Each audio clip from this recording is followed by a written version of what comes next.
Hello, today we're going to talk about enrollment for next year. This video will provide information and help answer questions regarding course choices for high school English language arts. Your class choices are important for your future and should be made after discussing all your options with your teachers and parents. Except for juniors who are following a slightly different timeline, you have recently attended the Academy Jamboree, and today you are watching this video so you can make an informed choice regarding your English class for next year. You will have a chance to meet and further discuss your options with your current ELA teacher. These are important conversations that will provide guidance and help with your success in high school and beyond. I would like to stress the timeline illustrated here applies to current 8th, 9th, and 10th graders. This illustration shows the timeline for current juniors who are beginning the enrollment process a bit earlier. These choices you will be making are very important and should be based on good, solid information, not left to chance.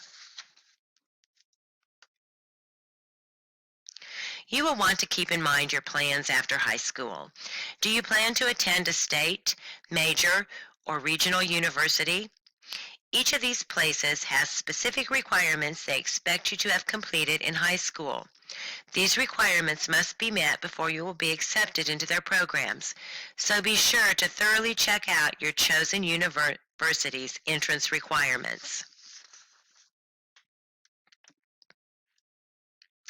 If you plan on going to a community college or a technical school, the same thing applies.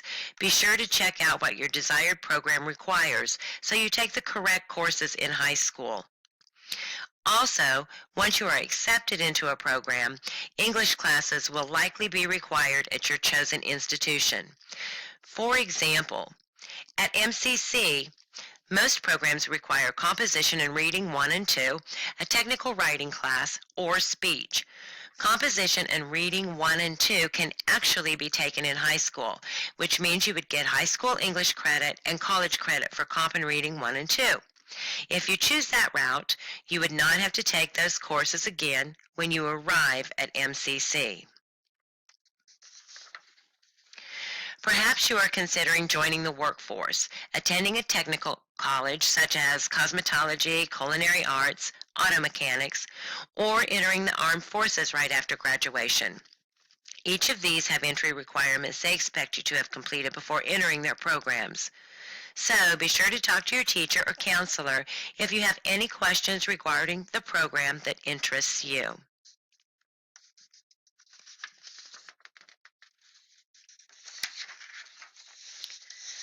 When you look at your choices for next year, there are 2 different paths you may take. If you are an 8th grader going into 9th grade, you can take English 1, which is a good general English class. If English is a strength of yours, consider taking Honors English 1. This class would have more homework, more writing, but would be an excellent choice if you plan to enter a field that is reading-writing heavy, like being a lawyer. Also, if English is a struggle, or perhaps you need a little extra support, your teacher may recommend that you take Essential Literacy in addition to your English 1 class. Regardless which path you start on, you will be able to move back and forth between the paths throughout high school. Once you get into your junior and senior years, the options begin to open up more. You may continue to take English 3 and 4, which are good general courses to fulfill your requirements, or you may get a bit more specialized and take an AP or dual credit course. If you decide to go the dual credit route, you would start with Composition and Reading 1, which is a general college-level English class covering both reading and writing.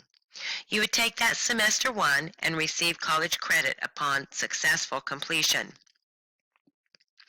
Then you would get to choose from a variety of dual credit courses for second semester: Comp and Reading 2, Intro to Fiction, World Masterpieces, or Creative Writing. Each of these are one-semester courses where you receive both high school and college credit. Following that path into your senior year, you could pick 2 more of these courses. It gives you some freedom and some options. Instead of dual credit, you may decide to go the AP route. AP provides a rigorous, well-rounded course for people wanting to go into careers requiring a lot of reading and writing. These are also excellent classes to take if you plan to attend a 4-year university. In an AP course, you will take a test at the end of the year. If you score high enough on this test, you will also receive college credit in addition to the high school credit. Please keep in mind you must score well on the AP test to receive the college credit for these courses. You may also move back and forth between dual credit and AP courses. For example, you could take AP Language and Composition your junior year, then cross over and choose from the dual credit path your senior year.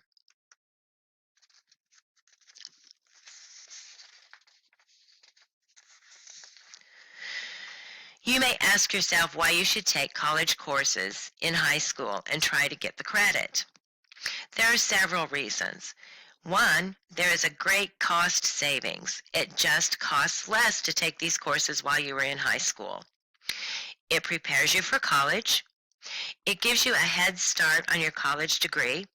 If you successfully pass these classes in high school, you don't need to take them again in college. Remember that we provide several dual credit options: Comp and Reading 1, Comp and Reading 2, Intro to Fiction, Creative Writing, and American Masterpieces. These are all classes available to you your junior and senior year. However, you need to remember, first, that Comp and Reading 1 must be successfully completed before you can enroll in the other courses, and 2, there are requirements for entering these courses.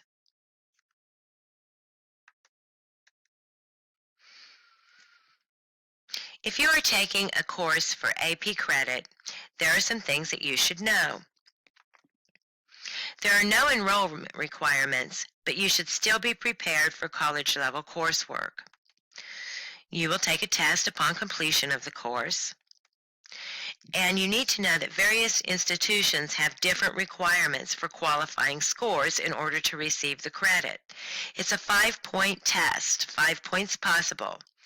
A 3, 4, or 5 could qualify for credit depending upon the institution. They vary, and you would need to check on that. The cost is around $92 for AP tests, but financial aid is often available. You should know, if you are taking dual credit courses, that you will need to meet specific criteria to enroll with Blue River Community College. This usually requires an 18 on the ACT or an appropriate Accuplacer score and a 2.5 cumulative GPA. The dual credit costs about $275. The same class at a university could cost at least $1,000 for 3 hours of credit, so this is a substantial savings. And there will also be opportunities to apply for tuition assistance through the school district. Thank you so much for being an attentive listener. I hope this has answered some of your questions and given you an idea of the English course that will be best for you next year. Good luck and have a wonderful day.